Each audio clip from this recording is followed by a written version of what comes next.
I think the primary mission for a DP on a virtual stage set is to make a shot that it feels like the foreground is integrated with the background.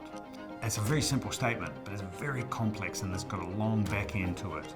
The DP has to be involved in content creation, has to be involved with the director in content use, so shot design within that concept of the volume.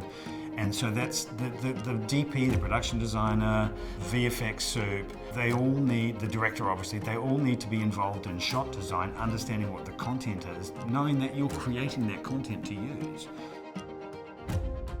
I'm really impressed with their UI and the ability to have the individual stop and defilter.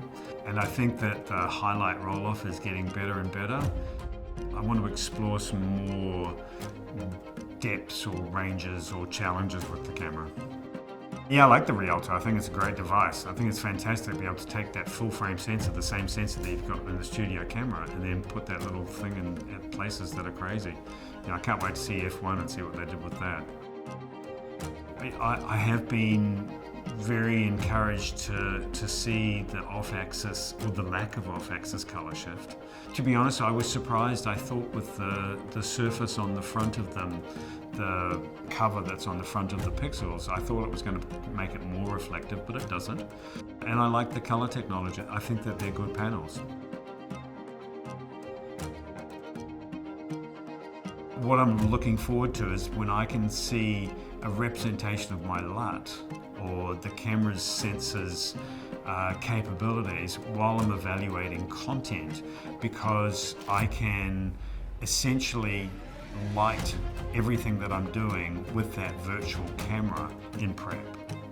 I think now the fact that there's quite a few filmmakers and quite a few DPs and producers and VFX soups that understand that it's a great method and it's a great shooting environment, that you can't do everything in a volume, but there's so much you can do that's really good and fantastic and highly successful.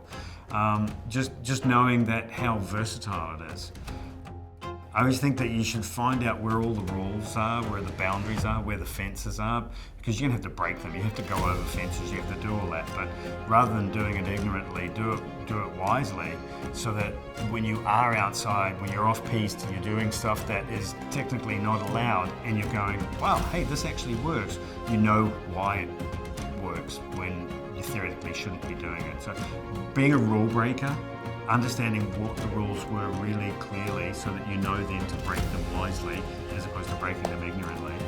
I think that's a really good thing, and always staying curious, always trying to do something that's stretching, stretching the envelope.